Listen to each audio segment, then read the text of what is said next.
అనుదినమన్న శ్రోతలకు మన ప్రభువును రక్షకుడై ఉన్న యేసుక్రీస్తు సరిసాటి లేని మహా గొప్ప పరిశుద్ధమైన నామమునందు శుభములు. నేడు 2025 సంవత్సరము జూన్ మాసము 27వ తారీఖు శుక్రవారం నాటి ధ్యానాంశము. ఏమైనను మార్క్సు వార్త 9వ అధ్యాయము 22వ వచనమందు, ఏమైనను నీ వలనైతే మా మీద కనికెరపడి మాకు సహాయము చేయుమనెను.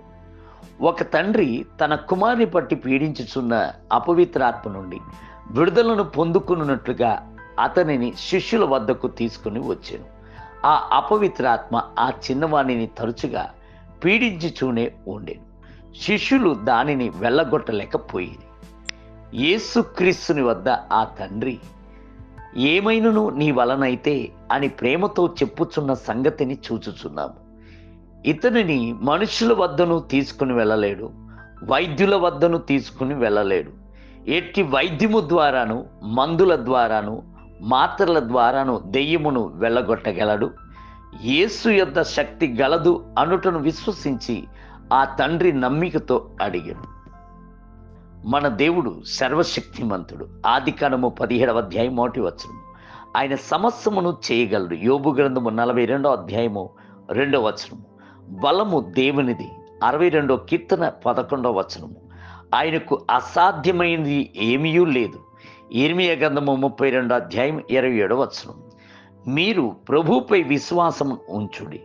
మీ యొక్క సమస్యలను, పోరాటములను మీ యొక్క ప్రార్థనలోనికి తీసుకుని రండి. ప్రభువు నిశ్చయముగానే మీ యొక్క ప్రార్థనను తోసివేయని వాడు, మీ యొక్క విజ్ఞాపనలను నిరాకరించని వాడు. ఆయన వద్ద బహు విస్తారమైన కృపయు కనికరమును కలదు. తండ్రి తన కుమారుని కనికరించినట్లు ఆయన నిశ్చయముగానే మిమ్ములను కనికరించును. బైబిల్ గ్రంథము సెలవిచ్చుచున్నది, ఆయన మీకు అద్భుతములను కనబరుచును. మీకా గ్రంథము 7వ అధ్యాయము 15వ వచనం. ఆయన క్రియలలోను వాక్యములోను శక్తి గలవాడు. లూకాసు వార్త 24వ అధ్యాయము 19వ వచనం. ఆయన మీ కొరకు సమస్తమును చేసి ముగించుచున్నాడు. 138వ కీర్తన 8వ వచనం. ఏమైనను నీ వలనైతే మా మీద కనికరపడి మాకు సహాయము చేయుము. ఇంతవరకు మనుషుల యొక్క సహాయమును వెంటాడాము, ఇప్పుడు నిన్ను దృఢముగా పట్టుకున్నాము అని ఆ తండ్రి యేసుక్రీస్తును తేరి చూచి పిలుచుటకు ప్రారంభించెను. అప్పుడు యేసుక్రీస్తు ఆ అపవిత్రాత్మను గద్దించెను. మోగవైన చెవిటి దెయ్యమా, వానిని వదిలి పొమ్ము అని యేసు ఆజ్ఞాపించెను. అప్పుడు అది కేకలు వేసి వానినెంతో విలవల్లాడించి వదిలిపోయెను.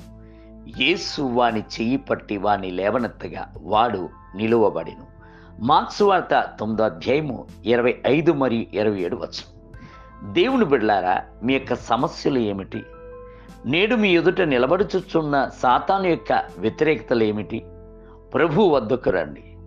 మమ్ములను కరుణించి మాకు సహాయము చేయుము అని వేడుకొనుడి. నిశ్చయముగానే ప్రభు అద్భుతమును చేయును. దావీదు చెప్తున్నాడు, ఇక్కట్లలో మాకు సహాయము చేయుము, మనుషుల సహాయము వ్యర్థము. 108వ కీర్తన 12వ వచనం. మనుషుడు సహాయము చేసేదును అని చెప్పి సహాయము చేయక మానివేయును. అయితే ప్రభు మీ యొక్క ప్రార్థనను విని మీ యొక్క జీవితం నందు నిశ్చయముగానే ఒక అద్భుతమును చేయును. నేటి ధ్యానమునకే దేవుడు మనకు ఆశ్రయమును, దుర్గమునై ఉన్నాడు. ఆపత్కాలములో ఆయన నమ్ముకొనదగిన సహాయకుడు. 46వ కీర్తన 1వ వచనం. నేటి వేద పఠనము ఉదయం యోబు గ్రంథము 8, 9 మరియు 10 అధ్యాయములు. సాయంత్రం అపోస్తల కార్యము 8వ అధ్యాయము 26 మొదలుకొని 40 వచనములు. ప్రభు మిమ్ములను దీవించునుగాక. ఆమేన్.